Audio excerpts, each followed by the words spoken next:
North Carolina with serious intent to leave the ACC. That means Louisville, hi, to the Big 12. Also, Deion Sanders, so back. This is the Big 12 squad. Did I say Grande squad? How do I usually open this thing? Oh. You're talking ball with the Big 12 squad, sponsored by Game Time. From Oklahoma State to Utah, from Kansas State to BYU, from Houston to Texas Tech, it's the local experts of the Locked On Podcast Network bringing you scoops, breakdowns, and the most comprehensive preview of the upcoming Big 12 weekend. Buckle up, it's the Big 12 squad, and we have a seat for you. No hurt feelings and thin skin allowed. Squad up.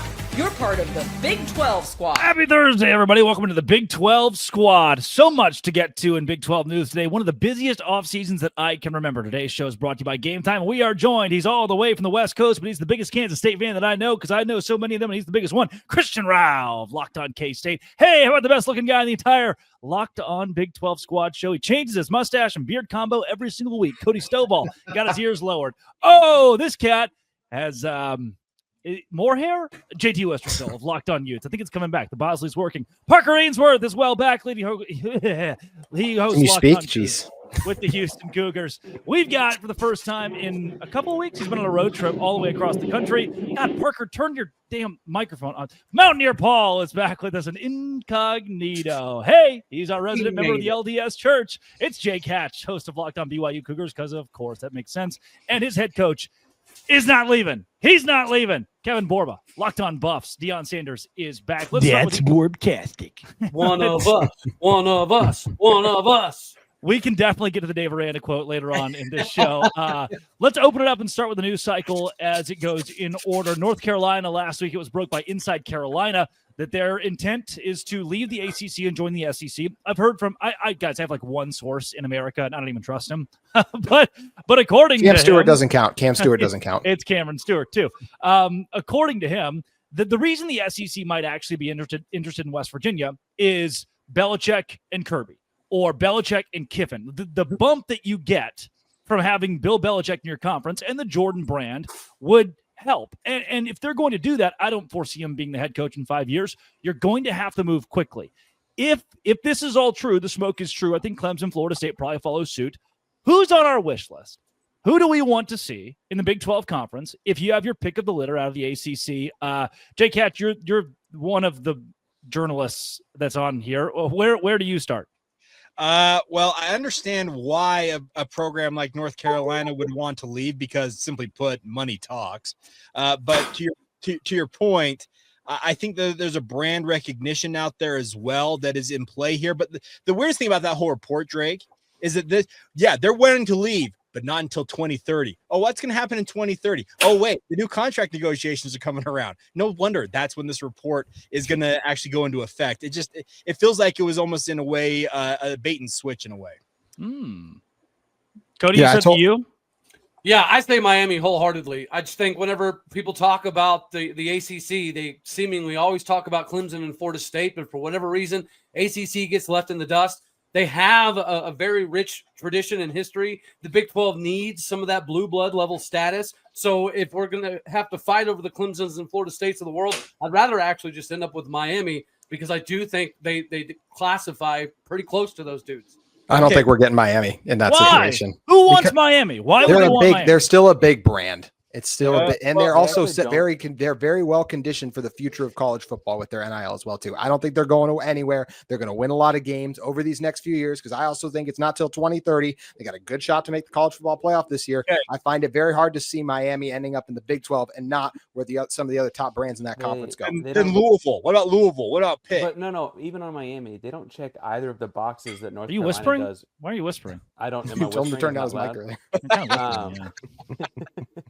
I'll turn it back up. No, I was going to say, I don't think Miami checks either of the boxes that North Carolina does, according to Sankey, right? It's not the big Jordan brand deal. They don't have big Bill Belichick. They're not in a state that they don't have. There's nothing about Miami that checks off the same boxes. Why would we consider it the same thing?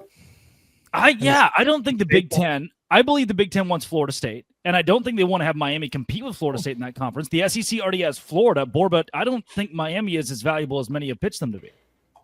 I think Miami, as a thought, as a brand is valuable. I think when it comes to the SEC and or the Big Ten, they're already valuable. Like they don't need another program to come take a piece of the pie. And the SEC really, they want places that they're not already in, right? It doesn't give them any value to add another Florida school. It's the reason that Clemson, they weren't interested because they have South Carolina. It's the reason they don't care about Florida State. And so those schools kind of try to cry their way out of the ACC and ended up realizing that nobody wanted them.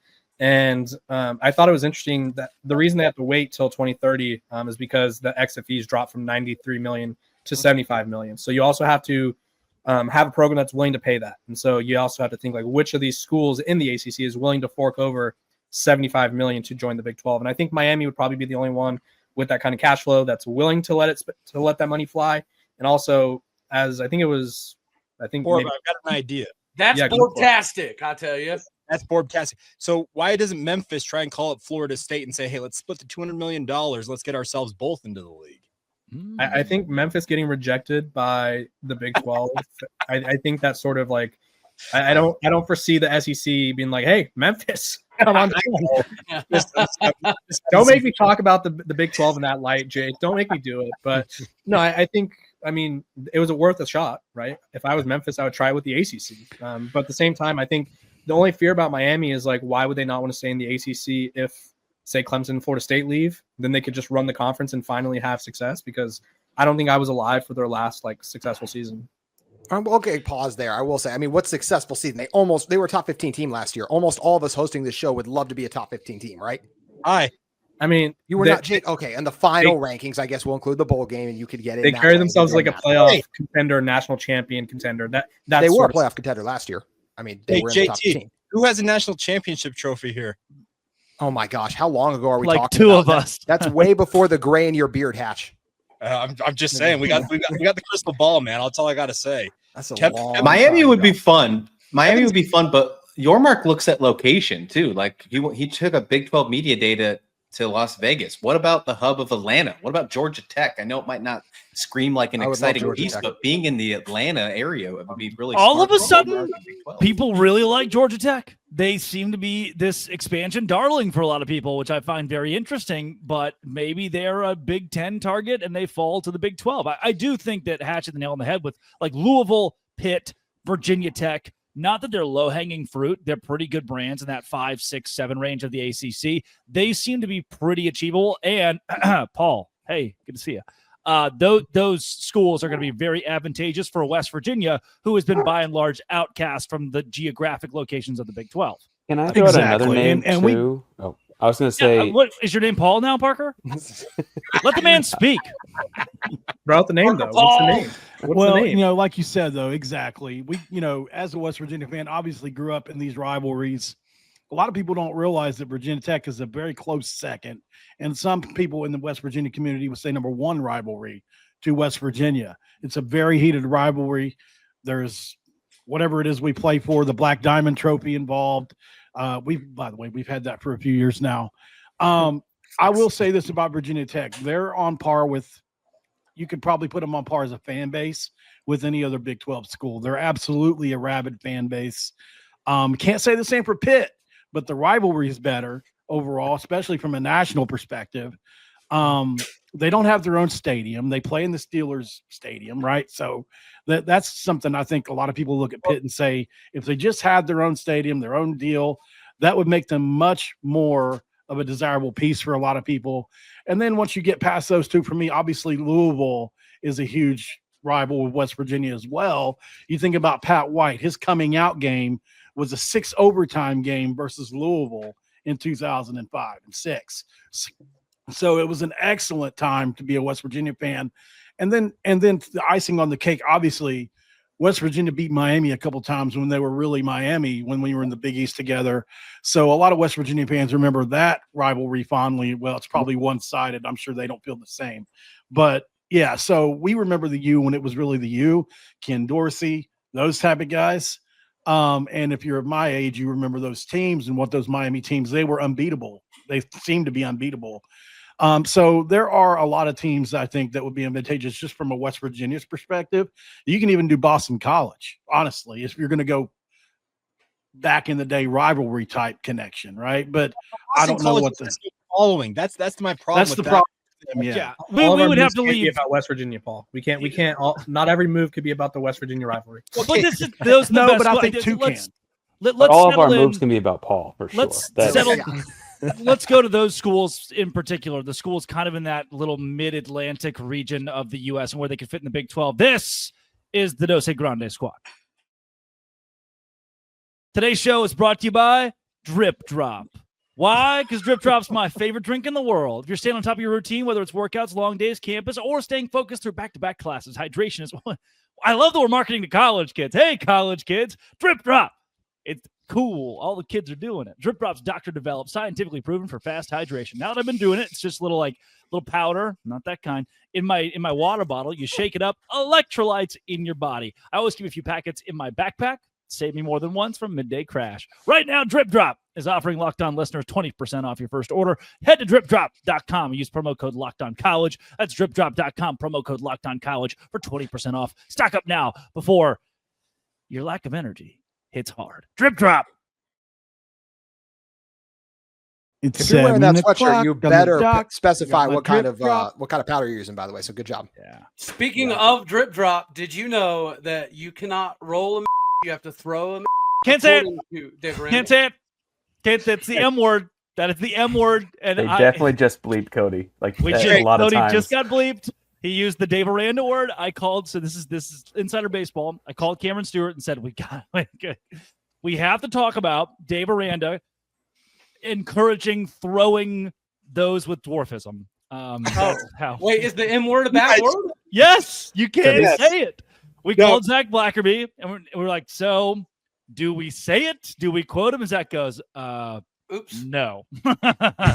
So I think we should also pay homage to Mike Leach, who once talked about this a long time ago back when he was in the Big Yes. 12.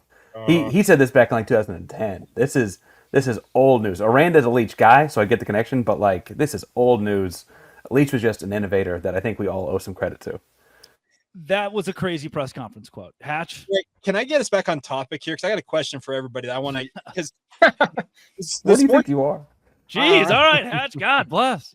Okay, the Sports Business Journal is saying that what SMU did, essentially buying their way into the ACC, essentially has set the groundwork for what the future expansion for conferences is going to be. What Memphis tried to do, essentially buy their way into the Big 12. They say it's going to follow what the pro league's doing. You're going to have to bring value. You're going to have to pay your way in.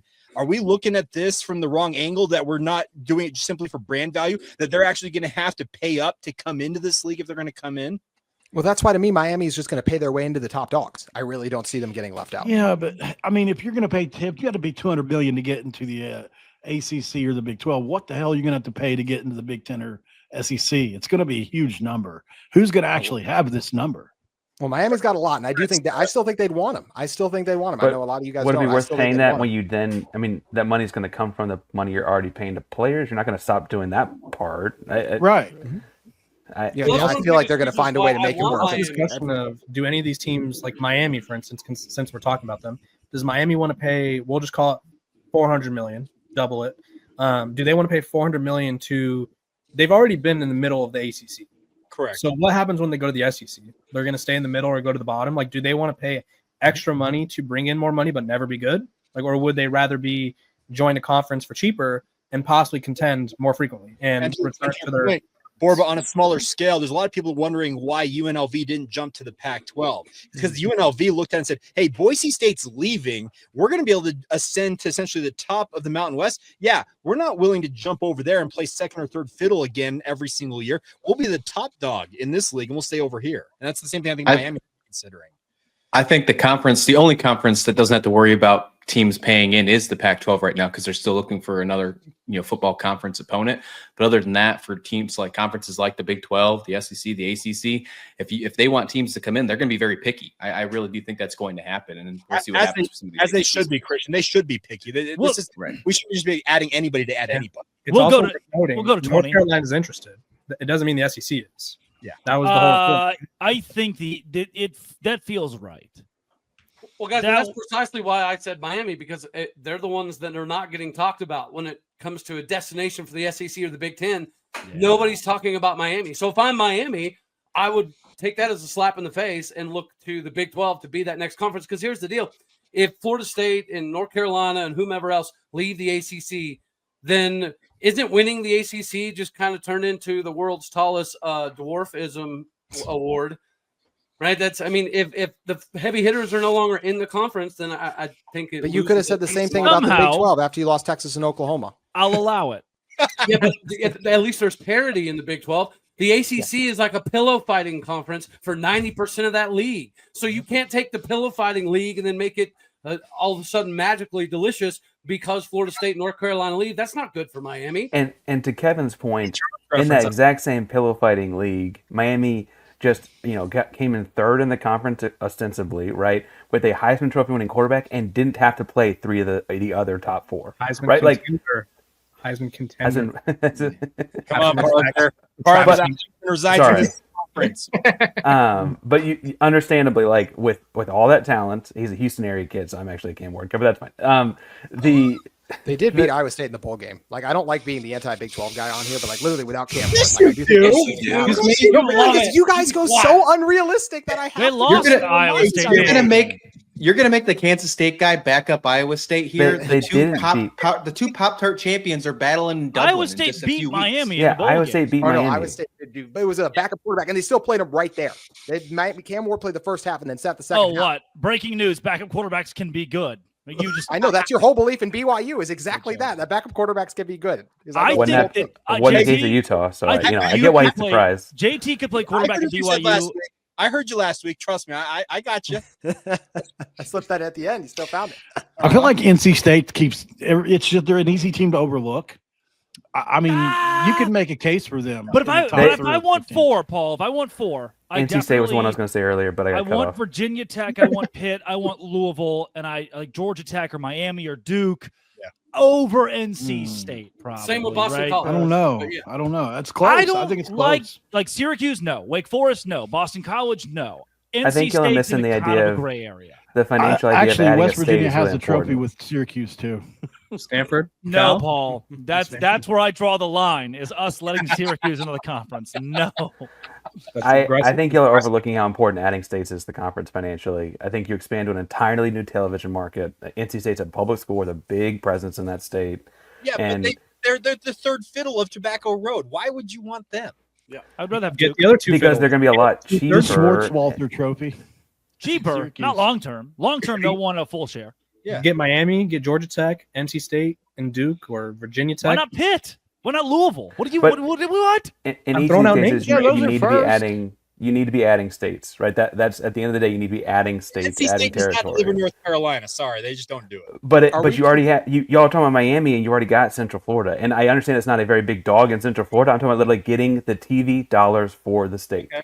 You're saying I want them to have to buy a package with the Big 12 in it. But that's the problem. Is there a lot of people are saying out there that the next media rights deals are not going to be dependent on a market size anymore. It's going to be more about what you can offer in terms of overall competitiveness. Because what we learned is like, sorry SMU, sorry TCU, Houston, even like in Orlando or Miami, they don't draw the way we expect them to. Like Washington, they don't draw. You can't guarantee. Oh, we have the Seattle market. You actually kind of don't. It's usually those schools. Sorry Houston. But the Rockets will always be bigger than the Cougars, right? And that's not a knock on Houston. It's just. But NC State doesn't have that problem either. I mean, it's not a pro sports town or something like Houston. Why are you hating on the Bobcats, bro? Hornets. How do I get labeled anti-Big 12 every week? But every single show, Drake finds a way to take a shot at Houston. I think Willie Fritz is the best coach in this conference and possibly in the history of the conference. And I say that every show. Oh my gosh! What? I have Houston finishing like 6th in the Big 12 about? This year. JT, where's he been fired? No, not Fritz. Where's he been fired from? No, Fritz. I like Fritz. I'm fine. He's never been fired. He's no Rich Rodriguez. He never was the best coach ever in the conference, Parker. Don't get me fired up. Asinine take. Move over, Bob Stoops. Move over, Mac Brown. This is Willie Fritz time now. He's the only Big 12 coach at Media Days that shook my hand. And so now I am so in. There we go. There it is. He probably there it is. Worse. That's probably why. Probably even wash his hands. Nicely done, Willie. He was looking for anyone's hand to shake, by the way. He was really like wandering around. I look at Parker. You want to hear something crazy West Virginia just did? All right. They put a clause in Rich Rodriguez's contract no that his slogans: hard edged, spot the ball, hold the rope. And I wish Hot pissed, but they didn't use it. 50% of the revenue made from these go back to the football program. Isn't that a pretty How much of inventive that way? revenue is TikTok? Ren Baker, man, he's so good.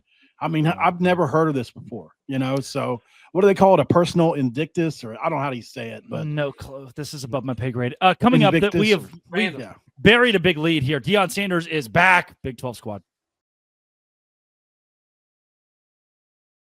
Kevin Borba. I think all of us were kind of gearing up. I think most of the country was for Deion Sanders to come to the podium and say that this was it. Like medically, he's going to have to retire due to health issues because he hasn't been with the team. If you gave me the context of, oh, he has bladder cancer, then it would only make sense. It would be like, you know what? I completely get that. They removed his bladder. I understand how you take a break from coaching at that point. Instead, he comes to the podium, says there was a treatment option that would have taken years and daily, weekly appointments, or I'll just get my bladder removed, and now I can coach football this fall with a porta potty on the sidelines. This was unexpected, I think, for a lot of people. Deion, after being cured, his doctor said, of bladder cancer, is back, all ready for Colorado. Yeah, I think that's probably the biggest news of the offseason, really. It was, I would say, a little scary in Boulder. I think a lot of people were having those same thoughts, whereas, we all know he's had health issues. I didn't realize how many it was until the press conference. He's had 14 surgeries since 2021. Which is insane. He's had other blood clot issues in his legs, his lower extremities, and obviously he has his bladder cancer. And so when you hear that, I think you're excited for Deion Sanders, the person, right? You're excited that he's able to battle through this. There's videos coming out now from behind the scenes stuff from his surgeries, which it turns out he has like a really famous girlfriend too. Side note. And She's there's hot. also, yeah, okay, sure. And there's just a lot of people excited with where he's at because I think, like you said, the normal person probably walks away from that, but Deion Sanders is choosing to coach and choosing to stay at Colorado. And I think, and I got this comment a lot of people were kind of poking fun at the situation, saying this was his Urban Meyer headache situation where he uses it to leave the program because his kids are no longer there. And I got the joke, but I could tell it was something serious based on how close to the vest everyone around the program was being. So very excited for Deion Sanders, the person, excited for Colorado. And now we're going to have a porta potty on the sidelines, which is interesting. And he's got a quarterback battle. You might as well make it a brand deal. Yeah. Yes. Why not? He already said he wants a brand deal with the Pens. Actually, so that's pretty clever. Johnny on the spot. Can I just take an angle? I people to get checked out, which I think is important to say on here as well. Yeah. For those of you at home, get checked out because obviously the reason they found this and were able to cure it was because he was getting checked out. So an angle that I think is admittedly I am very happy he is okay. I am very it sure felt like over the weekend we're getting a lot different news. Was that a somewhat intentional buildup for a zag? What was that all for? That was leaked on from somebody. Rush to be first, I'd say. Well, and there were leaks. It's from his video crew.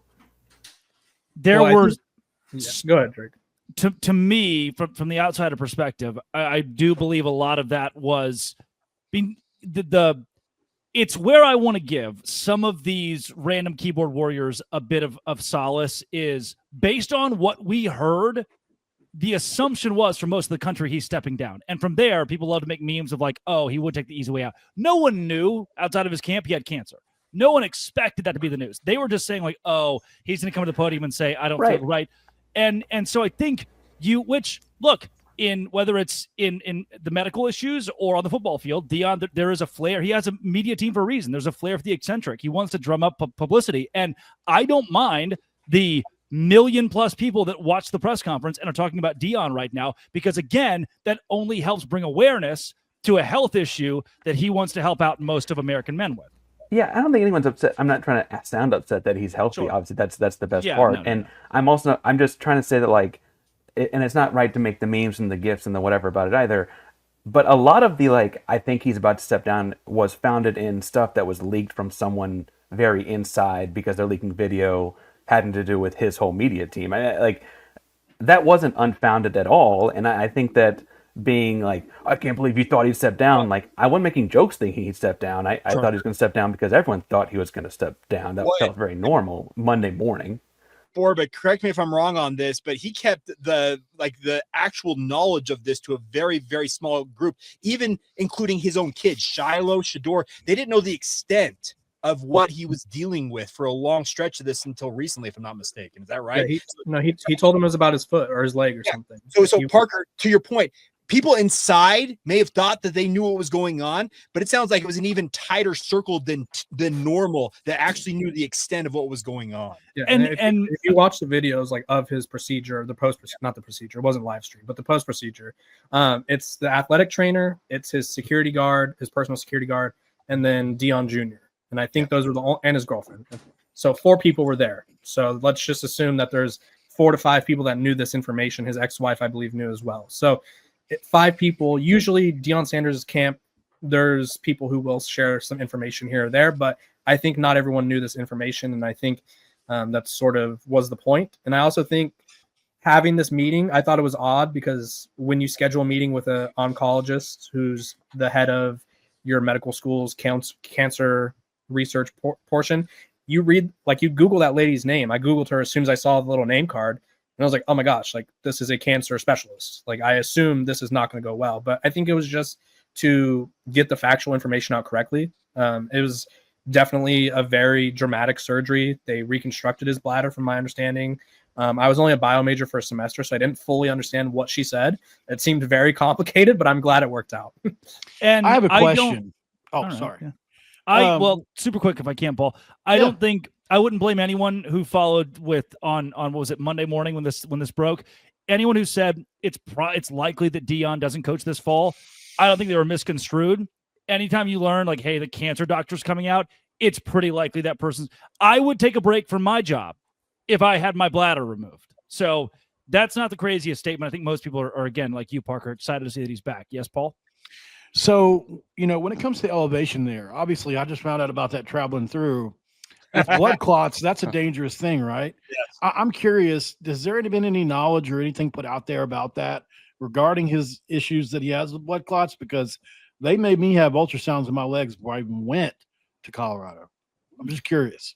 I mean, I personally don't know the answer to that. I think that's only a semester, Paul. He was only there a semester, right? It was my advisor was actually happy when I told her I was switching majors. She went to Harvard, and she was like, "Oh, that's a good move for you." I was like, "Thank you, I appreciate that." So I don't have the answer to that, but I imagine he has a full-on medical team. He does these frequent checkups, so right. I think they kind of know the risk, and he doesn't fly a lot, right? That's one of the on him is he doesn't do the at-home visits, and maybe they're like the least amount of altitude we could get you in, the better, right? If you can only have to fly 7 times a year compared to 50 times a year, maybe that works better. So I don't know that. And then in terms of Parker, I wanted to bring up one more thing. I think the only frustration that people were having was, and we all know the accounts where it was like Deion Sanders is retiring or Deion Sanders is doing this, when it was like they're speaking in absolutes, when it's like, okay, we give us 30 minutes and we'll all know, right? We don't need you're trying to be first.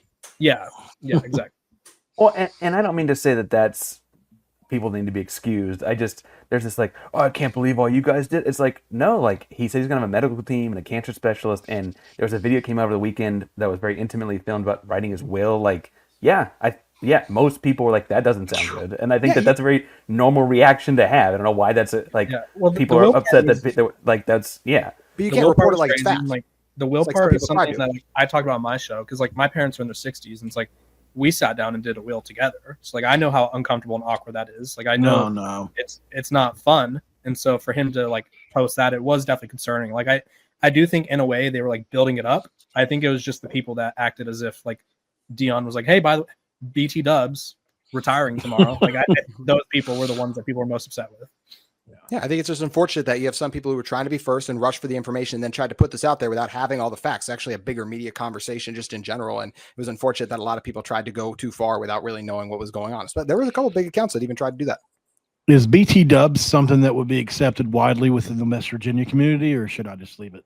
That's going to take a while to explain. That's going to be a little bit. Yeah, you're going to leave that one off. This for one semester, Paul. I don't know. Has been a very informational yet slightly funny, as always, the Big 12 squad. That's Parker Ainsworth of Locked On Cougs, Jake Hatch of Locked On Cougs as well, which is very confusing. Christian Rao of Locked On K-State, not confusing. Cody Stovall with the Oklahoma State Cowboys, JT Wisterstill of the Utes, Mountaineer Paul, West Virginia, and Kevin Borba of Locked On Buffs. This has been, it always will be. Hit subscribe, because it's fun and we get paid for that. Locked On, thanks for making us all your first listens every single day.